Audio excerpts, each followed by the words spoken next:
Robinson. And I think I would do want to show on the chart, I think we stopped at a certain point. I want to point out a cohort drop from 61 to 60. This is the 6th grade. And this is what Dr. Robinson was explaining a little earlier. We have 2 schools, Memorial Park and Blackhawk, who are traditionally among the top 3 in that age grouping, along with Jefferson. So while we can't show 100% increases now, we hope that when those 2 schools come in, we will be able to. I wore this tie. Yesterday I was at Price, thanks to John and the wonderful program that he's been involved in with Real Men Read. I read to the 2nd graders for the last time yesterday, and it was a bittersweet. It was a bittersweet hour. And I like to say, well, now what does that mean to you? And they all have different words for what they would feel if their caps were stolen.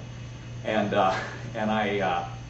this tie to me says pride, and I'm wearing it today because I feel great pride in Fort Wayne Community Schools.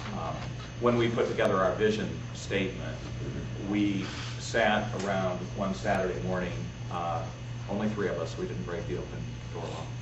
And we talked about our vision, and it was a meeting that was held during a relatively difficult period in the district's history after the failed referendum. And there was so much meanness out there. And I said, you know, I really wish that we could get back to where people brag about their district. And so we put that in our vision. We said that we wanted to be a source of community pride. I feel that pride today. A veteran football player once said to a rookie who spiked the ball in the end zone and then did the moonwalk and a few backflips, you know, you really ought to act like you've been there before. So we decided today that we would act like we've been here before. The only problem is I'm not sure we've been here before. But we don't want to get carried away with the moment, because when we look at improvement, it's a satisfying experience. But we understand, and that's been the strength of the board and the administration, we understand that it's a long journey. But the group that I feel the most pride in today, and the group that we really need to celebrate this most with today, are the teachers in the classroom for these grades. And they in the district have been through a lot in the last 12 months. A week does not go by, but that people don't, in more than once a week, someone will come up to me and say, I wouldn't want to be in your shoes. John, have you heard that? Mitch, you hear that quite a bit. They say, ooh, you know, why do you do that? Or how much time are you spending? Favorite question of my law partners. And you know, we say to ourselves, well, yeah, it has been a tough year. But then, you know, you listen to that BP CEO who said, I wish I had my life back. And, you know, I say to myself, the work I'm putting in and the discomfort I might feel over difficult votes sitting up there is nothing compared to what our teachers are going through, our custodians are going through, our mid-level managers who are being held accountable are going through, and right up through the administrative chain. You know, I hope that at this point, I thought of this, I should have said something the other night. I'm getting away from the scores, but I want to give you a backdrop, because this is what this means to me, and I think to the rest of us.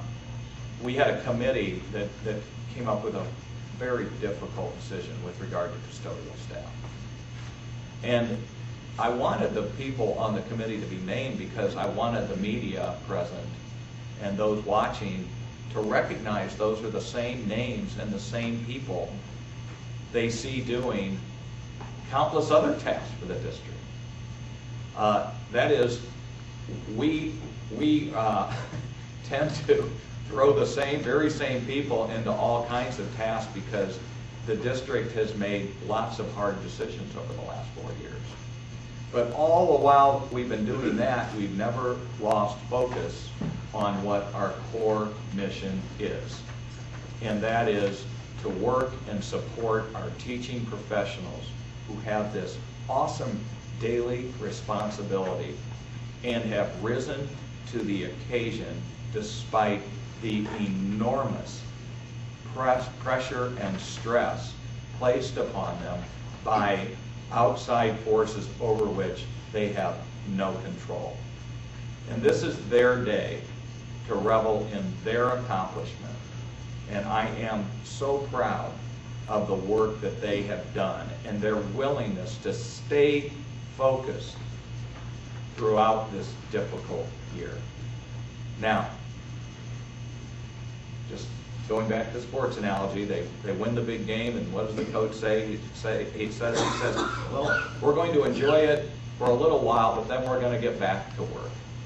Why? Because we know that we have schools where over half the students are still not proficient, and that's unacceptable.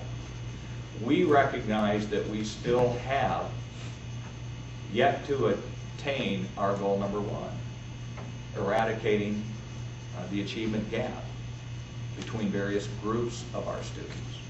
So while this is certainly, I think, a validation of the goals and objectives of the board, the dedication of Dr.